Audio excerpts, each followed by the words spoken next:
So let's start and आज हम जानेंगे कि फ्लटर क्या होता है और why we are using the flutter. So flutter जो है ये एक एसडीके है। एसडीके बोले तो सॉफ्टवेयर डेवलपमेंट किट, और ये इंट्रोड्यूस हुआ था 2015 में। गूगल ने इसको बनाना स्टार्ट किया था और 2017 में इसका पहला अल्फा वर्जन आया था मार्केट में। और जैसा मैंने बताया ये गूगल के द्वारा बनाया गया था और this was the after releasing of react. So react is also an hybrid technology. So same as react flutter भी एक हाइब्रिड टेक्नोलॉजी है। एंड यूजिंग दिस फ्लटर सबसे बड़ा इसका जो बेनिफिट है वो ये बेनिफिट है कि हम फ्लटर का एक सिंगल कोड बेस से हम इसका एंड्रॉयड का ऐप बना सकते हैं। We can use it for iOS, we can use it for web and now it is जो इसका लेटेस्ट वर्जन आया 2.5 के बाद में, फ्लटर को यूज़ करके हम लोग लाइनक्स के एप्लीकेशन भी बना सकते हैं।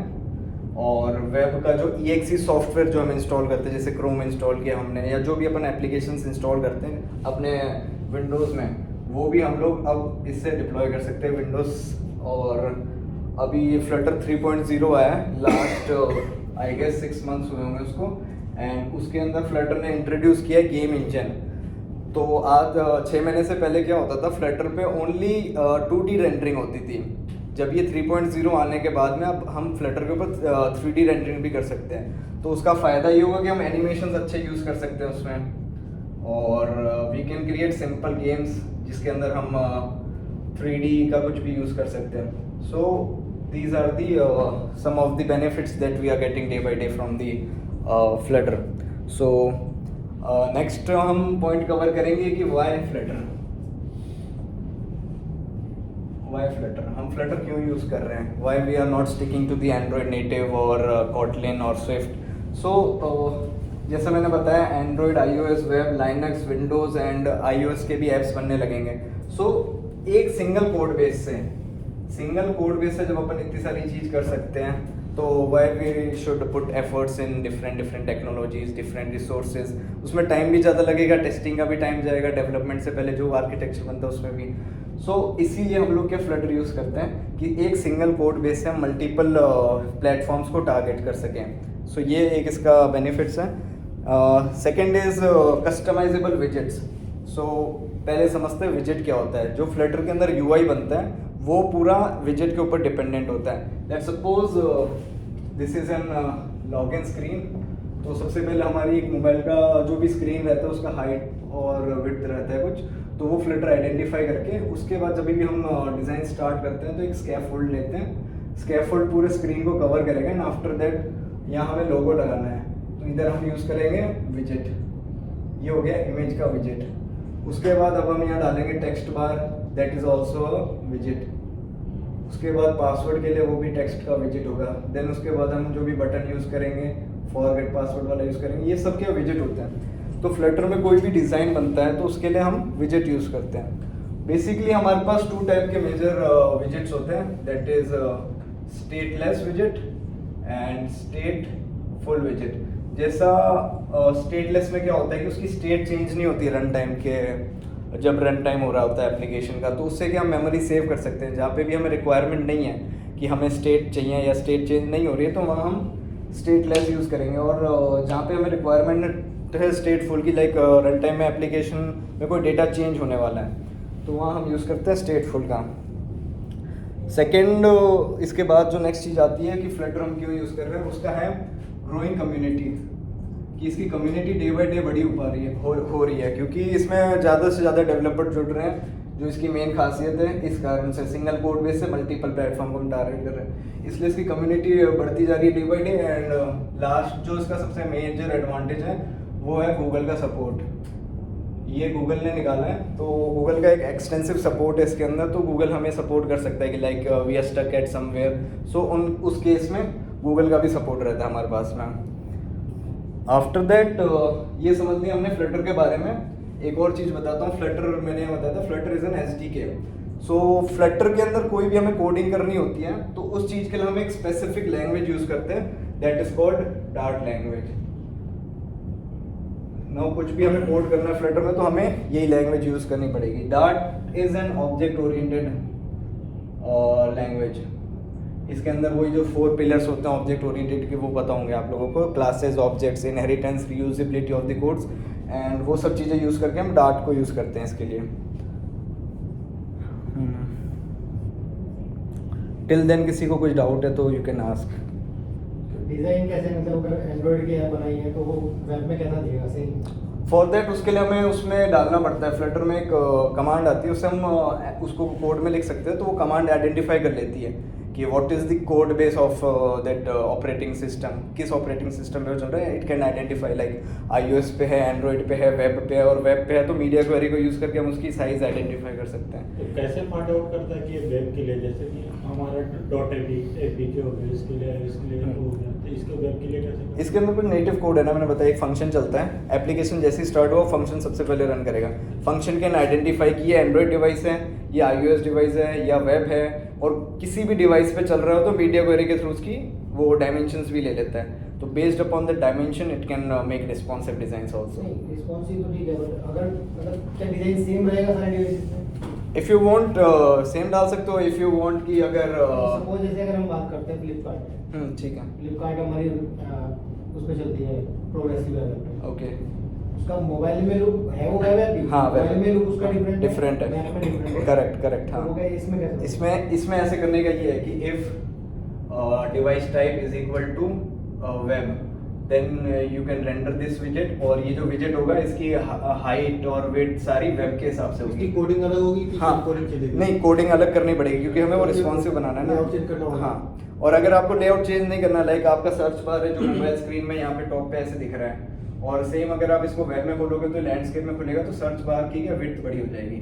This can also we do, और वो ऊपर वाला भी कर सकते हैं, बट ये है कि इसमें ऐसे ही कि थोड़ा व्यू अच्छा नहीं आता, यूजर एक्सपीरियंस खराब उसमें होता तो फिर मोबाइल ऐप तुम्हारा स्ट्रेच हो गया। है। हाँ, मोबाइल ऐप स्ट्रेच हो गया। Stretch हो गया। हाँ, तो वो चीज़ करने से अच्छा है कि हम उसमें कंडीशन डाल दें। यही चीज तो इवेंट कार्ट में हो रही थी ना। हाँ। जब टैबलेट में पूरा सब स्पेस बन गया, पूरा मोबाइल वो वाले टैबलेट में दिख रहा टैबलेट में था। दिख रहा था। तो उस केस में ये वाली कंडीशन डालना जरूरी है, इफ एल्स डाल के हम चेक कर सकते कंडीशन हैं। के बाद भी तुम्हें कोडिंग करना पड़ेगा। हाँ, कोडिंग करना पड़ेगा, 2 अलग अलग ब्लॉक्स बनेंगे। अलग layouts हाँ, देना। कि अगर मोबाइल है तो ये वाला रेंडर होगा, दूसरा वाला नहीं होगा, और वेब है तो ये वाला रेंडर होगा, पहले वाला रेंडर नहीं होगा। तो कोडिंग सारा उसी के अंदर और ये रहेगा। एसईओ फ्रेंडली भी फिर नहीं होगा। वेब के अंदर एसईओ फ्रेंडली उतना नहीं है जितना बाकी नेटिव टेक्नोलॉजीज है, उस मामले में अभी वेब में इतना एनहेंसमेंट नहीं हुआ है। और जो सबसे मेजर एडवांस बन जाता है, लेकिन बन जाता है, हाँ। लेते हैं हम सिर्फ उसके लिए ही है। मोबाइल्स के लिए, हाँ, मोबाइल्स के लिए मेजरली यूज़ कर रहे हैं। इसके बाद जो एडिशनल एडवांटेजेस अभी हमें मिल रहे हैं वो बताता हूँ, जो फ्लटर के साथ आ रहे हैं और बाकी मोबाइल डेवलपमेंट टेक्नोलॉजीज में इतने नहीं हैं। पहला है इसका जो सबसे बेस्ट एडवांटेज है, दैट इज हॉट रीलोड। जैसे अपन वेबसाइट डेवलप करते हैं तो अपन ने कोड लिखा HTML CSS में, जैसी आईडी के अंदर कंट्रोल एज दबाए वो वेब ब्राउजर में डायरेक्टली रिफ्लेक्ट हो जाता है, राइट। सेम इसके अंदर अभी फ्लटर के अंदर हम लोग कर सकते हैं हॉट रीलोड। मोबाइल एप्लीकेशन में ये चीज़ हम यूज़ कर रहे हैं। कोई भी चेंजेस किया आपने UI के अंदर, उसको बस कंट्रोल एस दबाओ आईडी के अंदर, and that will be reflected into emulator और simulator, whatever we are using. So that is the one of the best feature of the Flutter. And इसके अंदर हम नेटिव जो हमें वो मिलती है, फंक्शनैलिटी मिलती है native, like accessing the camera, location service और notification. These are the native facilities जो कि अभी हम फ्लटर में यूज़ कर सकते हैं। और development cycle I told you. हाँ, next thing is multi language and internationalisation. Multi language means कि हम एक ही एप्लीकेशन के अंदर मल्टीपल लैंग्वेज यूज़ कर सकते हैं और सिंगल कोड बेस में रखते हुए। तो मल्टी लैंग्वेज और मल्टीपल करेंसी का भी सपोर्ट है इसके अंदर, तो एक ही चीज़ को यूज़ करके हम ये चीज़ भी इजीली कर सकते हैं। एंड उसके बाद डिस्कस कर लेते हैं कि कौन कौन से एप्लीकेशंस हैं जो आज की डेट में फ्लटर को यूज़ कर रहे हैं। सो सबसे बड़ा जो नाम आता है जो फ्लटर को यूज़ कर रहा है, अली बाबा का नाम आप लोगों ने सबने सुना होगा। अली बाबा जो है top leading e commerce application है जो कि पूरे ग्लोबल में काम कर रहा है, तो that is using the Flutter framework for their application and बहुत अच्छी परफॉर्मेंस दे रहे हैं और वो एक्सटेंसिवली यूज़ कर रहे हैं। हमारे अमेजोन और फ्लिपकार्ट से भी बड़ा उनके पास डेटाबेस है and they are handling it using the flutter only. After that Google ads आप लोगों ने सुना होगा। गूगल एड्स जो भी रन करते हैं उसका जो भी हमें एनालिटिक्स देखना होता है कि क्या रिस्पॉन्स आ रहा है, कैसे कितनी एड्स चली, वो सारा चेक करने के लिए गूगल एड्स का एप्लीकेशन यूज़ करते हैं। That is also running on Flutter. So इसका एंड्रॉयड और iOS जो भी बना हुआ है वो फ्लटर पे ही चल रहा है। एंड उसके बाद टेंसेंट का भी सुना होगा, जैसे पबजी जो खेलते हैं उनको पता है टेंसेंट कितना भी बीच में पॉपुलर चल रहा था। तो टेंशन पबजी फ्लटर पे नहीं है, बट टेंसेंट के जो बाकी एप्लीकेशन है those all are running on flutter. And personally I have worked on blue dart, Panasonic and Pidilite. ये 3 एप्लीकेशंस ऐसे हैं जो बहुत बड़ी MNCs हैं, उनके एप्लीकेशंस ये वो हैं जो मैंने बनाए थे, तो वो भी फ्लटर पे आ रहे हैं। और टिल डेट UV-TV जो है वो भी फ्लटर को यूज़ करेगा। सो इसमें देखते हैं क्या परफॉर्मेंस आती है, कैसी क्या रहती है। एंड जो टेस्ट कोच है वो भी अभी हम फ्लटर पे लेके आ रहे हैं, तो देखते हैं उनके साथ जर्नी कैसी रहती है। So that's from my side. आप लोगों के जो क्वेश्चन हैं यू कैन आस्क।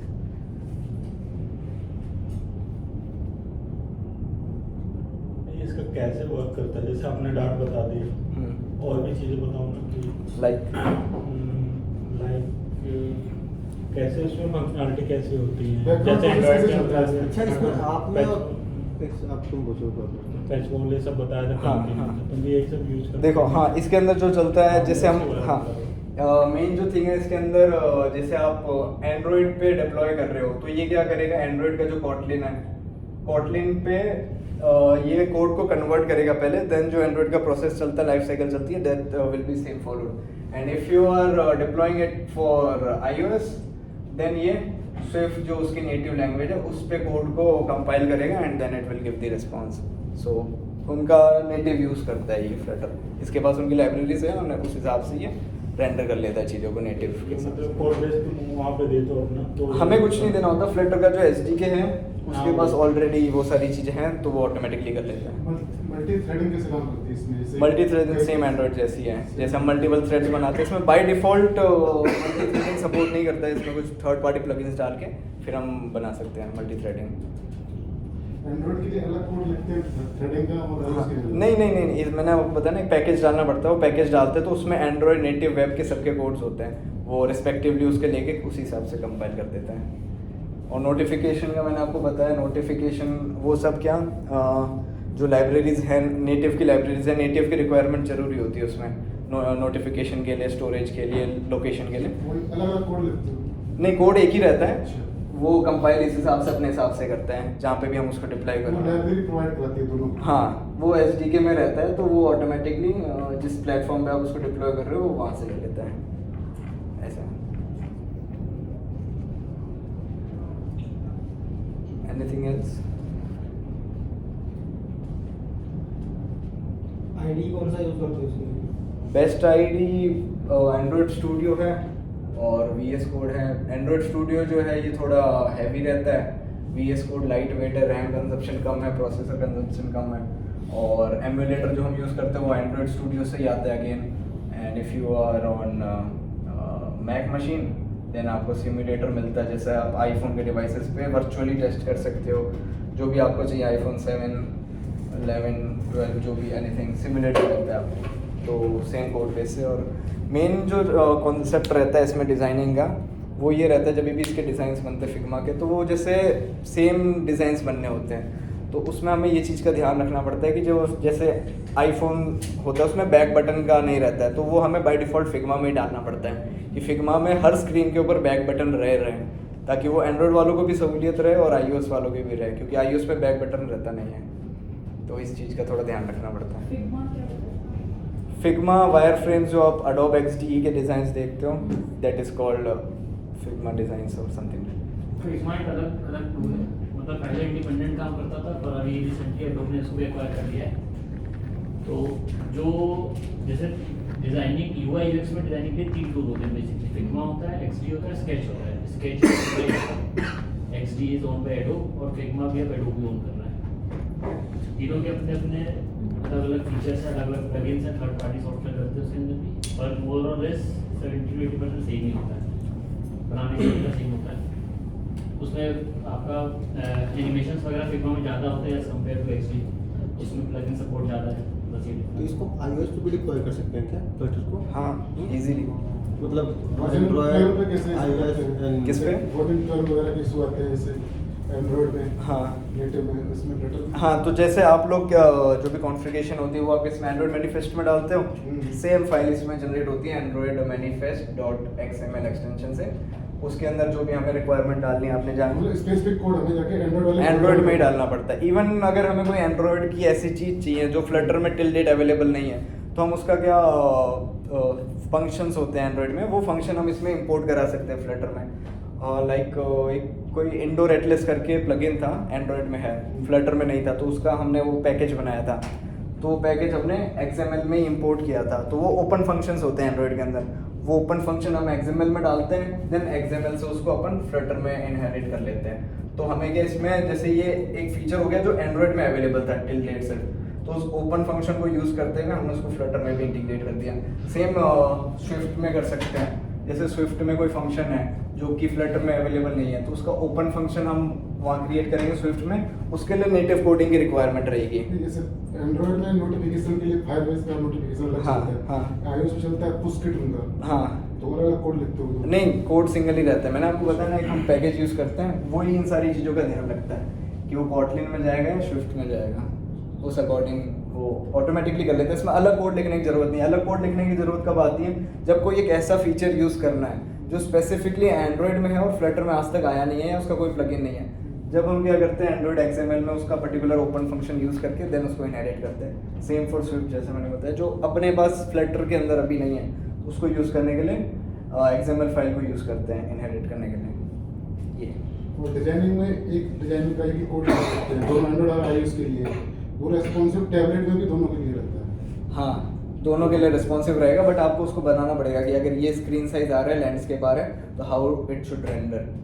हर एक लेवल कंडीशन बनानी पड़ेगी पूरे स्केल के अकॉर्डिंग। देखो ऐसा है ना कि जैसे 5 इंच का डिवाइस है और 5.5 इंच का डिवाइस है, उसमें तो सेम डिज़ाइन आएगा तो कोई फ़र्क नहीं है। अब एक 5 इंच के हिसाब से आपने डिज़ाइन किया और 9 इंच का टैबलेट आ गया, तो वो स्ट्रेच हो जाती है चीज़ें। उस केस में कंडीशन डालनी पड़ती है कि if screen size is greater than 8 inches और 8.5 what ever your condition is, उस केस में हम ये लगा सकते हैं कि अगर इससे बड़ी जा रही है देन हमारे पास 6 टाइल्स आएंगे, 3 टाइल्स आएंगे छोटी स्क्रीन में, समथिंग लाइक दैट। ये तो मोबाइल से टैबलेट में होते हैं। हाँ। मैं मोबाइल से मोबाइल में कह रहा हूँ। हाँ, मोबाइल से मोबाइल में मल्टीपल डिवाइसेस हैं, एंड्रॉइड में तो बतेरे हैं, हाँ, ठीक है, और हाँ, सबके अलग-अलग सबके अलग-अलग है। रेजोल्यूशन भी सबका अलग-अलग है, correct. HD, FHD, Quad HD ऐसे करके अलग करेक्ट है। करेक्ट।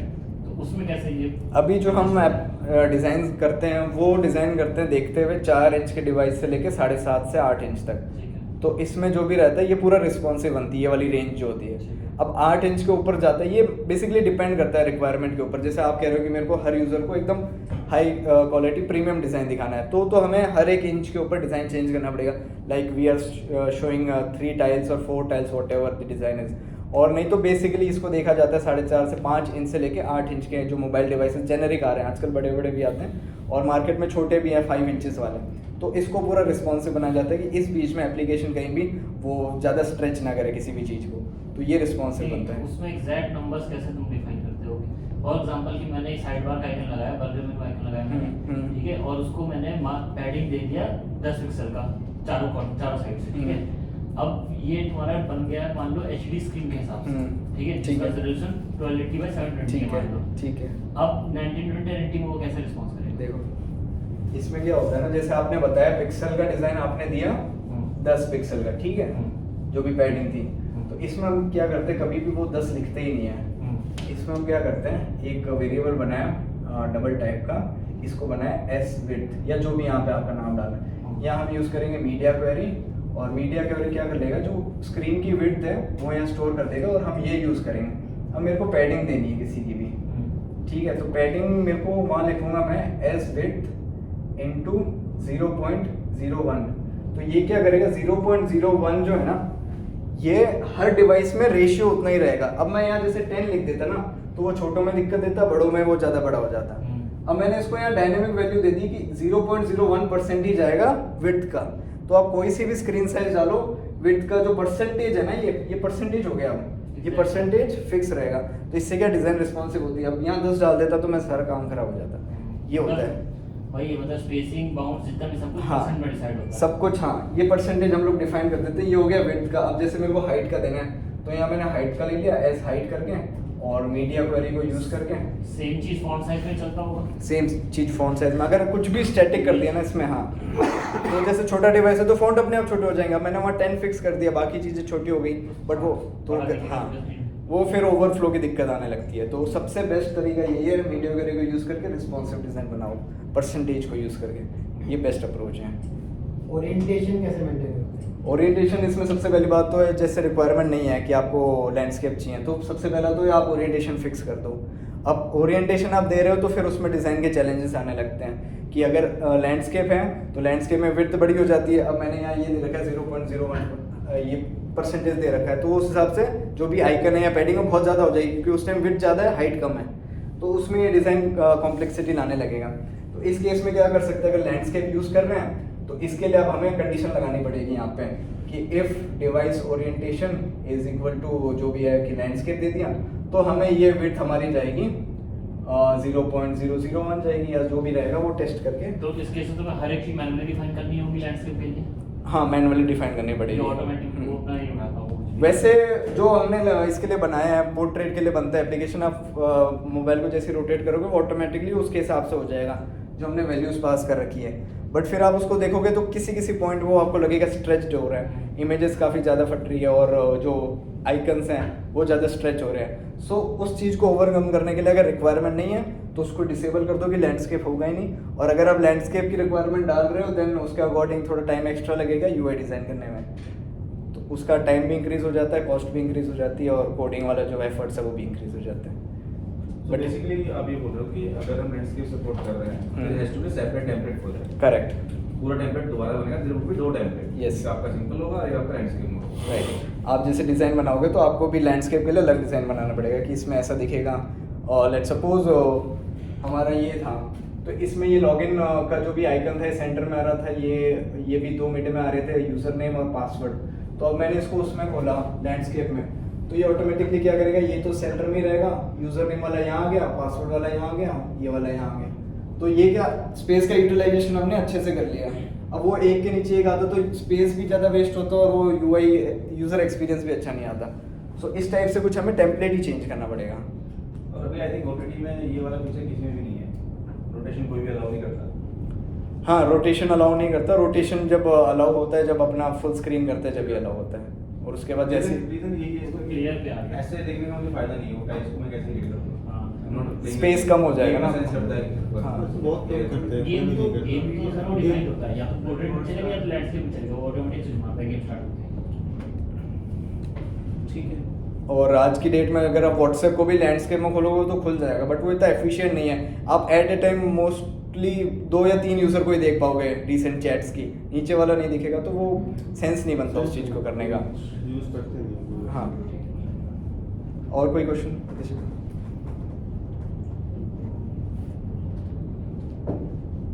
कोड नहीं किया? कोड नहीं किया। और एक और अभी फ्लटर के बारे में नया अपडेट आया मार्केट में, that is called Flutter flow. Flutter flow क्या करता है ना, ये जो बिगिनर डेवलपर्स होते हैं या जो सीनियर डेवलपर हैं उनकी भी ज़िंदगी थोड़ी सी आसान कर देता है। अब ज़िंदगी कैसे आसान कर देता है, MS पेंट तो आप सभी ने चलाया होगा। MS पेंट में क्या होता है, ड्रैग एंड ड्रॉप है। आपको ट्रायंगल बनाना है, ड्रैग किया, ट्रायंगल ड्रॉ किया, एंड दैट इज इट, उसमें कलर फिल किया। Flutter flow is the same thing. Flutter flow को आप यूज़ करके एक ऑनलाइन ID टाइप टूल है ऑनलाइन, उसको यूज़ करके हम लोग ड्रैग एंड ड्रॉप से UI बना सकते हैं। लाइक हमें कोई भी लॉगिन पेज बनाना है, XYZ OTT वाला जो हमारा होम पेज वो बनाना हो तो वो भी इजीली बना सकते हैं। ये हमारा स्क्रीन हो गया, यहाँ हमें ब्राउज़र व्यू चाहिए, ब्राउज़र व्यू यहाँ से ड्रैग एंड ड्रॉप किया, उसके बाद कंटेनर चाहिए, कंटेनर में हमें टाइल्स चाहिए, टाइल्स का हमें क्या रिस्पॉन्स चाहिए कि वो यहाँ से यहाँ तक स्क्रॉल हो पाए। यहाँ एक बटन लगा दिया, टेक्स्ट लगा दिया व्यू वॉल का, और नीचे भी टाइल्स लगा दी। सो ये क्या रैपिड डेवलपमेंट में काफ़ी काम आता है फ्लटर फ्लो। बहुत ज़्यादा जल्दी हम UI बहुत इजीली डेवलप कर सकते हैं इससे। कोई नया बिगनर है वो भी इसको यूज़ करके UI एटलीस्ट इजीली बिल्ड कर लेगा। एंड उसके बाद आप इसको एक्सपोर्ट करो और हमें फ्लटर के अंदर डार्ट एक्सटेंशंस की फाइल मिलती है, तो वो यूज़ करके हमारे पास ये फाइल मिल जाएगी, उसको हम अपने प्रोजेक्ट में इंपोर्ट करेंगे and then we can integrate the API से। और इसमें हमें रिस्पॉन्सिव भी मिल जाती है, थोड़ा बहुत हम इसमें एफर्ट्स डालेंगे तो लाइक इसका लैंडस्केप व्यू चाहिए तो Flutter flow can easily design there. तो ये आजकल काफ़ी ट्रेंड में चल रहा है and few part of Flutter flow is free and responsive बनाने के लिए वो पेड फीचर है, but that is again very cost efficient thing. So that is it. ठीक है, डिसएडवांटेज क्या है फ्लटर या वर्क नेटिव? फ्लटर के डिसएडवांटेजेस ये हैं कि जितनी नेटिव की कम्युनिटी है उतनी फ्लटर के पास कम्युनिटी नहीं है। जितना नेटिव में आज तक प्लगइन्स और पैकेजेस बने हैं वो फ्लटर के पास नहीं है। तो नेटिव के पास एक और मेजर पॉइंट है, दैट इज द परफॉर्मेंस। जैसा कि मैंने बताया, फ्लटर क्या करता है, कॉटलिन में ही कन्वर्ट करता है और स्विफ्ट में ही कन्वर्ट करता है, सो कन्वर्जन में थोड़ा टाइम लगता है। एंड जो परफॉर्मेंस हमें आज की डेट में नेटिव में मिल रही है वो हाइब्रिड में नहीं मिलती। So that is why still native is popular in market then hybrid. And जिसको कॉस्ट कटिंग चाहिए और कम टाइम में डेवलपमेंट चाहिए, मल्टीपल प्लेटफॉर्म्स पे वो जा सकें, those kind of people use the hybrid platform, ताकि एक ही सिंगल कोड बेस से मल्टीपल चीज़ें कवर हो जाए और टाइम भी डेफिनेटली कम लगना है, टेस्टिंग का, डेवलपमेंट का, आर्किटेक्चर डिज़ाइन का, बहुत सारे फैक्टर्स हैं जो हाइब्रिड टेक्नोलॉजी को यूज़ करने से बच जाते हैं। बट आपका कोई ऐसा प्रोडक्ट है जिसमें माइक्रो सेकेंड से भी फ़र्क पड़ रहा है परफॉर्मेंस पे, then they will always choose the native performance और native code only. So that is the two disadvantages of Flutter.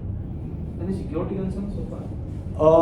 As of now there is no security concerns। जो Android के अंदर प्रैक्टिस होती है, Swift के अंदर practice होती है, वो ऑलरेडी इसके अंदर SDK जो है Flutter का उसके अंदर ऑटोमेटिकली आती है।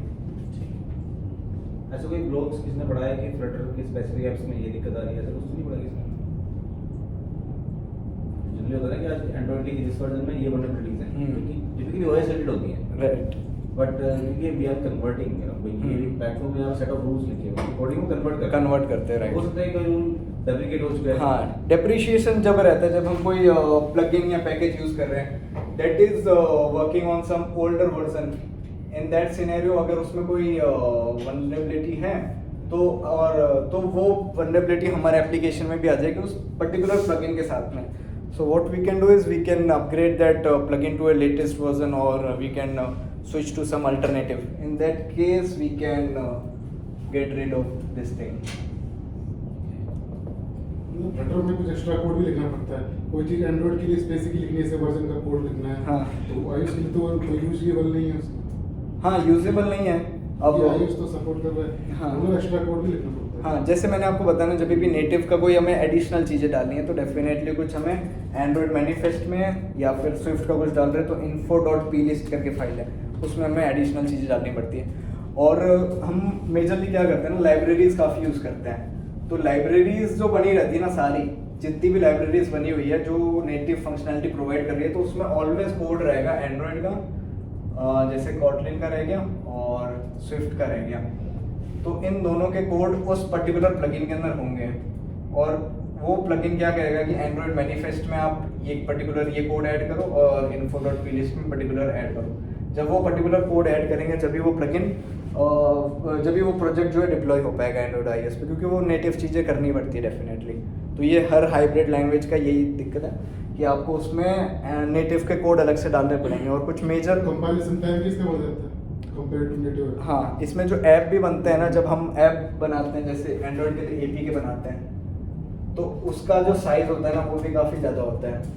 बट प्ले स्टोर पे हाँ साइज ज़्यादा होता है, बट प्ले स्टोर पे डलता है तो AAP फाइल डलती है, आपको बताऊँ तो तो उसके अंदर वो साइज एंड्रॉइड के जितनी रहती है, बट APK की जो साइज होती है ना वो काफ़ी ज़्यादा बड़ी साइज की होती है। जैसे कभी कभी कुछ नॉर्मल एप्लीकेशंस की साइज भी 100 MB प्लस चली जाती है, तो होता उसमें कुछ भी नहीं है। बट ये एक टिल डेट ये एक डिसएडवांटेज है कि APK की साइज काफ़ी ज़्यादा होती है। Only for the local distribution. अगर मैं ऐप स्टोर जा रहा हूं तो फिर उसी हाँ, ऐप स्टोर पे जाओगे तो नेटिव लाइक परफॉर्मेंस मिलेगी, क्योंकि वहाँ हमें AAP फाइल अपलोड करते हैं। उनके जो कंप्रेशन मेथड है वो गूगल वालों के जो प्ले स्टोर पे वो लगते हैं वो तो वहाँ लग जाएंगे। बट APK का साइज जो ऐसे चलने का लोकल डिस्ट्रीब्यूशन। फ्लटर भी गूगल का है और प्ले स्टोर भी गूगल का है, hmm. They are like the line. Right. उन्होंने सारे इंप्रेशन लगा दिए। Right. iOS तो is not own by Google. हाँ, right. और फ्लटर में आई डोंट थिंक कि iOS पार्ट कर रहा है, वो नहीं कर रहा है। Not yet, Part right. नहीं कर रहा है। So वहाँ पे कभी कुछ ऐसे चैलेंज आए हैं कि भी ये जो ऐप बनी है वो somehow Apple is not accepting, rejections आ रहे हैं बहुत ज़्यादा। मेरे को एंड्रॉयड का नहीं पता, फ्लटर का बताता हूँ। मैंने क्या काफ़ी सारे एप्लीकेशंस ना ऐप स्टोर पे डिप्लॉय किया है। तो ऐप स्टोर पे डिप्लॉय मैंने फर्स्ट टाइम किया तो अलग प्रोसेस था, कॉम्प्लिकेशंस अलग थी। सेकंड टाइम डिप्लॉय किया तो उसकी कॉम्प्लिकेशंस अलग थी। थर्ड टाइम कॉम्प्लिकेशंस, मतलब it's a 2 to 3 day task कि आपको डिप्लॉय करना है। मेरे को एंड्रॉयड में उसमें स्विफ्ट में नहीं पता कितना टाइम लगता है, बट फ्लटर वालों को तो काफ़ी मतलब 2 से 3 दिन, उसमें बहुत सारे कॉम्प्लिकेशंस आते हैं, तो उसको सही करने में थोड़ा टाइम जाता है उस पर ऐप स्टोर पे डालने पे। अभी कुछ लोगों ने सुना होगा एक नया ऑपरेटिंग सिस्टम आ रहा है जो कि एंड्रॉयड को ओवरटेक कर सकता है। FUSIA, फ्यूशिया करके स्पेलिंग मेरे को नहीं पता, फ्यूशिया नाम है उसका। सो एंड्रॉयड है वो गूगल की तरफ से बना हुआ है, ओपन सोर्स है। फ्यूशिया भी एक नया ऑपरेटिंग सिस्टम आ रहा है और ये भी गूगल की तरफ से है। So experts are claiming that Fuchsia will take over the Android. Android का सबसे बड़ा डिसएडवांटेज क्या लगता है, कोई बता सकता है? रैम मैनेजमेंट कितना ज़्यादा है उसका? रैम एंड्रॉइड स्टूडियो का बोल सकते नहीं, एंड्रॉयड ऑपरेटिंग सिस्टम का। ऑपरेटिंग सिस्टम की सबसे बड़ी दिक्कत ये है कि सबसे पहले बैटरी ऑप्टिमाइजेशन उसमें इतनी नहीं है जितनी iOS कर रहा है। आज की डेट में iOS का आप कोई भी डिवाइस उठा के देखो, उसमें 4000 mAh से बैटरी नहीं, ज़्यादा नहीं है किसी में भी। वो कम बैटरी में भी ज़्यादा एफिशिएंसी दे रहा है। उनका सबसे बड़ा मेन रीज़न यही है ये चीज़ पॉसिबल करने का कि उनका ऑपरेटिंग सिस्टम बहुत ज़्यादा ऑप्टिमाइज्ड है। एंड्रॉयड में सबसे बड़ी डिसएडवांटेज ये है कि उनका ऑप्टिमाइजेशन नहीं है, रैम ऑप्टिमाइजेशन नहीं है। 16 GB रैम मोबाइल में आ रही है आजकल, जो फ्लैगशिप मोबाइल है। 16 GB रैम आपके सिस्टम में नहीं होगी। 16 GB रैम ये इसमें मैक मशीन आई है, 8 GB रैम और अल्टीमेट परफॉर्मेंस दे रहा है ये। जबकि विंडोज़ में 16 GB रैम देख लो आप, परफॉर्मेंस नहीं है क्योंकि वो ऑप्टिमाइज नहीं है। सेम दिक्कत ये है कि एंड्रॉयड जो है वो ऑपरेटिंग सिस्टम में तो ऑप्टिमाइज नहीं है। तो फ्यूशिया एक नया ऑपरेटिंग सिस्टम आने वाला मार्केट में, मे बी अभी इसका अल्फा वर्जन भी नहीं आया, maybe in 2 to 3 years we can see. और दे आर क्लेमिंग कि Fuchsia they will use on laptops, जो भी हमारे डेस्कटॉप होते हैं वो हमारे मोबाइल्स को रिप्लेस कर देगा एंड टैब्स को रिप्लेस कर देगा। और मेन बात ये है कि ये गूगल का है और इसमें जो भी एप्लीकेशन चलेंगे, जो स्टोर हम यूज़ करेंगे, वो फ्लटर को प्रायोरिटी दी जाएगी इसके अंदर। तो fuchsia is like companion, getting companion with Flutter. So Flutter के एप्लीकेशन भी इस पर सपोर्टेड रहेंगे। सो इट्स लाइक फ्लटर और डेवलपर्स की चांदी चांदी। ठीक है, वो कोई बात नहीं, इसमें नहीं डाल लेंगे। अच्छा, एक बात सबके लिए क्वेश्चन है, वन ऑफ द रीजन जो बताया जो ऑप्टिमाइज नहीं है, बट ये सारे इस केस में हम माइक्रोसॉफ्ट विंडोज की बात करें कंपेयर टू मैक, वहाँ भी सेम है। जबकि माइक्रोसॉफ्ट अच्छा काम करता है। हाँ। तो ऐसा हो क्यों रहा है? मतलब आपको क्या कहते हैं कि उसका एक्चुअल रीजन क्या है? Why Apple all Apple products are fully optimized? Fully optimized. कोई और कंपनी कोई भी उठा लो, उनकी ऑप्टिमाइजेशन लेवल उस लेवल के नहीं है, राइट। रीजन क्या है? मेन रीज़न ये है कि हम जो एप्पल को जो भी प्राइस पे कर रहे हैं and they are using most of that amount in doing R&D, वो R&D के ऊपर बहुत ज़्यादा खर्चा करते हैं। Whether it's their ecosystem, like you are getting call on your iPhone, अगर आपका मैक भी सेम एप्पल आईडी पे है तो दे हैव ऑप्टिमाइज्ड, क्योंकि उनका सारा पैसा उसी में जा रहा है। एंड बाकी कंपनीज क्या करती है कि अच्छा एप्पल वालों ने वो किया, हम भी वो कर लेते हैं, क्योंकि उनकी R&D की कॉस्ट बच जाएगी। वो ये करते हैं, वो R&D की कॉस्ट वहाँ से बचा लेते हैं, और जबकि एप्पल जो भी है वो अपना सारा इन्वेस्टमेंट R&D के ऊपर डालता है, तो इसलिए उनकी डिवाइस की कॉस्ट अल्टीमेटली बढ़ जाती है। ठीक है, ये थोड़ा सा ठीक ठाक आंसर है, बट ये सही नहीं है पूरा। ओके। वही थोड़ा सा ऐसा है कि सी में कोड करते हैं तो वो कोड ज़्यादा optimize हो सकता है। ये लैंग्वेज के बारे में नहीं है। Linux लैंग्वेज के बारे में नहीं है। I think one two machine आता है, वो भी ऑप्टिमाइज नहीं होता। That's what I'm saying, Linux और Unix के बीच में डिफरेंस तो नहीं है। नहीं, सब लिनक्स बेस्ड ही है। आपके वो लैपटॉप्स आते हैं। Mac was the Unix based है। Mac में Linux है। हाँ, लिनक्स बेस्ड ही है, लिनक्स ही है। यूनिक्स का ही यूनिक्स बेसिकली कर्नल होता है, उसके ऊपर बिल्ड होता है। वो सब सेम ही है, ubuntu भी वैसे ही है। ubuntu भी इस लैपटॉप में डालोगे, वो भी वैसे करना पसंद करता है, वहाँ पे ऑप्टिमाइजेशन नहीं है। तो ऐसा मतलब we are really able to connect, क्यों हो रहा है ऐसा? कंपनी कॉस्ट यार देखो, माइक्रोसॉफ्ट ऐसा नहीं है कि पैसा निकालने का guarantee, but they have lots of people, Apple से ज़्यादा बजट है, Right. But still they are lagging. Hardware software की कंपैटिबिलिटी इशू है। That is सही चीज ये है हो सकती है क्योंकि हार्डवेयर एंड सॉफ्टवेयर एप्पल खुद बनाता है। खुद बना रहा है, राइट। तो सॉफ्टवेयर डिजाइन इस हार्डवेयर के लिए किया गया, हार्डवेयर सॉफ्टवेयर के हिसाब से डिजाइन होता है। राइट। वो पहले आपको सारे फीचर ला के देते हैं, इनेबल नहीं करते हैं। अभी Enable। बिल्डिंग में सिर्फ फीचर इनेबल हो रहा होता है, पहले ला देते हैं। हार्डवेयर के किस्सा के लिए बना दिया। Right right right. सो ये लोग क्या करते हैं कि ओएस बनाया है, उनको पता है कि जनरली से हार्डवेयर आएगा, इसको डेल भी बनाएगा, इसको इंटेल भी बनाएगा, HP AMD भी भी बनाएगा। अब hardware is not optimized right. To perform that level. हाँ। तो विंडोज को सारे के सारे कंसीडरेशन लेने पड़ते हैं। लेने पड़ते कि हैं। इंटेल का ये आर्किटेक्चर है, मुझे ये भी सपोर्ट करना है, हम्म। इसका ये आर्किटेक्चर मुझे ये सपोर्ट करना है। अभी रिसेंटली एप्पल ने स्विच कर दिया, माइक्रोसॉफ्ट को डीच कर दिया कंप्लीटली, सॉरी इंटेल को, राइट। दे आर रीजन क्या था कि वो पिछले 5 साल से बोल रहे हैं कि इस प्रोसेसर को ठीक कर लो, ये सही नहीं चल रहा। हाँ और वो कॉस्टिंग बजाय चक्कर में उन्होंने मना कर दिया कि नहीं नहीं हम नहीं कर सकते। तो now finally they have M1। Right. M1 is 10 time faster than Intel. Same power भी कम खाता है, बैटरी और छोटी कर दी मैक ने। हाँ, और छोटी कर तो दी। रीजन यही है कि सारा मिला के हार्डवेयर सॉफ्टवेयर ये बहुत पहले से आप सॉफ्टवेयर नहीं पढ़ोगे ना, आपको समझ में आएगा कि जो कंपनी हार्डवेयर नहीं बनाती खुद का, वो सॉफ्टवेयर में लैग करते हैं। रीजन ये होता है कि हार्डवेयर सॉफ्टवेयर बहुत तेजी से आगे बढ़ता है, Compatible। Hardware कभी भी कैचअप नहीं कर पाता, कभी नहीं कर पाता। करेक्ट। तो अगर आप हार्डवेयर खुद नहीं बना रहे तो कहीं ना कहीं आप मार्केट में लैग करोगे हर जगह। विंडोज इज अवेलेबल, चीप है, सब लोग यूज करते हैं, बचपन से ही यूज करते हैं, इसलिए चलता है। राइट। लेकिन अगर देखा जाए परफॉर्मेंस वाइज तो या तो Ubuntu आप यूज करते हो ज्यादा, हाँ। या फिर मैक यूज करते हैं। रीजन वही है कि हार्डवेयर सॉफ्टवेयर वो हमारे लिए भी सेम है। अगर हार्डवेयर हम खुद बनाए अपना तो हमारा ऑपरेटिंग ज्यादा अच्छे चलेगा उसमें। Correct। अभी हमें नहीं पता, आपको कल लग बोलते थे कि आज उस पर नहीं चल रहा है, Android 6 पे नहीं चल रहा। हाँ। हमारे पास Android 6 फोन भी नहीं है, how do we test that? हमारे पास ही नहीं। हार्डवेयर। बट अगर हमारे पास एक ही हार्डवेयर होता जैसे एप्पल के पास है, वो एक ही हार्डवेयर यूज करते हैं। करेक्ट। सारी टेस्टिंग उसी पे होनी है, इसके अलावा ऐप नहीं चल नहीं सकता। हाँ। तो यहाँ ट्यून कर दिया, ट्यून हो गया। कॉम्पेटिबिलिटी जो कंपैटिबिलिटी इकोसिस्टम बहुत कुछ वो ऐसे कर रहे हैं मार्केट। Correct correct correct.